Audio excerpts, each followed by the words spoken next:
100 episodes. I have recorded 100 of these for you. And I really think that's worth celebrating. Because for 100 weeks, I have shown up consistently, recorded material to help you, recorded content that I hope will encourage you and empower you to take action towards bettering yourself, becoming the best version of yourself that you can be. And it kind of got me thinking, how often do you very consciously and very deliberately celebrate yourself? I'm going to guess you probably don't do it that much because, especially here in England, that we've got this we live in a bit of a society where we don't want to seem like we're being bolshy or big-headed or, I don't know, some kind of, we need to be quiet about things. And I want to call a little bit of BS on that because we can get into a very easy habit of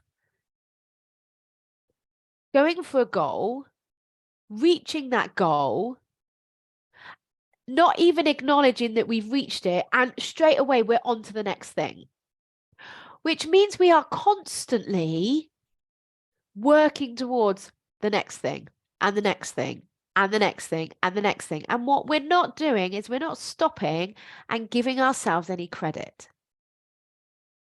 And here's what happens when you celebrate. When you celebrate yourself, it doesn't matter how small a thing that you're celebrating, you get a hit of dopamine. Dopamine is a chemical that motivates us. It makes us feel good. It motivates us towards action.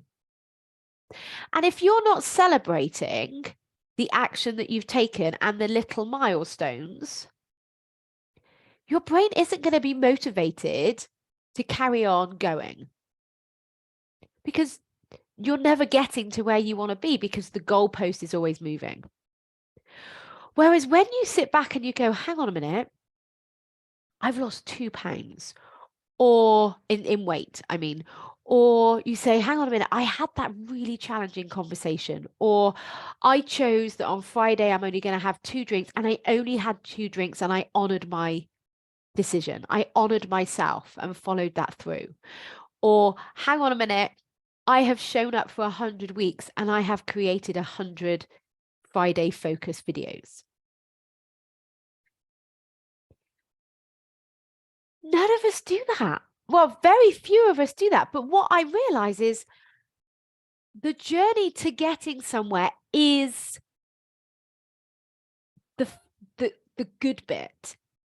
Because you never actually get there. Because when you get there, you're already thinking about the next thing. Or the next thing, and then the next thing. But when we actually slow it down and acknowledge ourselves and create that little hit of goodness, then our brain is going to want to do more of it. Because wherever we get our dopamine from, we are motivated to do more of. So if you want to lose weight, celebrating each pound down, each kilo down, whatever weight you want to use, actually acknowledging yourself and celebrating, yes, I've done really well this week. Or I've learned this week. That's going to keep you motivated to do more of it. Whereas every time you go, oh, well, I've only lost a pound, or, well, yeah, I did commit to my drink plan, but I could have drank less, or, that kind of conversation in your head isn't going to inspire your brain to want to keep going. But when you celebrate yourself and you celebrate the small wins, that little hit of dopamine, that little hit of pleasure will then get you motivated to keep going. You can apply this to any area of your life. I'm talking about weight loss, but you could apply it to your time management. So, for example, if you find yourself continuously getting distracted by your inbox at work instead of sitting down and writing the report that you've got to write, whenever you see a notification pop up, although I would challenge if you're focusing on something why your notification's popping up, but that's a whole different episode. But if you don't respond to that notification, give yourself a little pat on the back. If you're able to bring yourself back to focus on the task that you want to do, give yourself some encouragement. Celebrate yourself. Give yourself a little bit of dopamine because your brain is going to want to do that more. So consider dopamine your motivator. Dopamine is a chemical that is released in the brain that makes us feel good, and it motivates us to take action. So depending on where you're getting your dopamine is where you are going to be motivated to do more things. So if you're getting your dopamine from sugar or from alcohol or from scrolling on social media, your brain is going to be motivated to do more of that, which might be fine.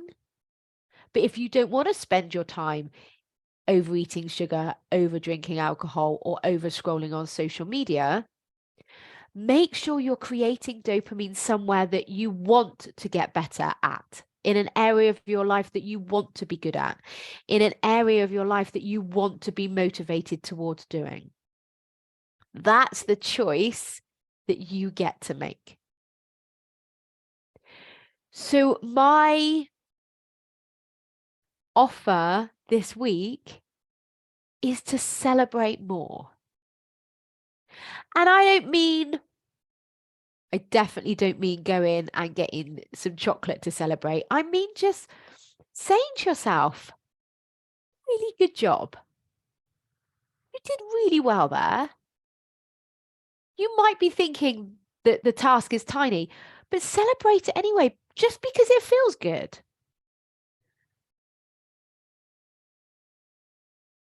Then you will be more motivated to take action in that area that you want to improve. So get very conscious and very deliberate about celebrating. Do more of it. Give yourself a virtual pat on the back. Well done, me. I didn't respond to that urge to eat chocolate, or I didn't respond to that urge to check my inbox, or I went to the gym when I said I was going to the gym, or I felt the frustration instead of shouting at my children. Like, give yourself credit for those tiny little wins, and then you will be more motivated to do it. And as always, if you need any help with this, please get in touch. Because I help my clients to build their emotional resilience. And when you build the muscle of emotional resilience, you're so much more able to deal with your cravings to overeat or overdrink. You're so much more able to manage your time effectively. You procrastinate less. You become more productive. Your relationships improve. The clutter in your life disappears physically and mentally. Emotional resilience is the key to self-discipline, productivity. And I would love to help teach you how to build emotional resilience, because it is a skill, it's my little dog, that you get to learn and then practice. Have an amazing week, and I'll speak to you all again next week. Bye.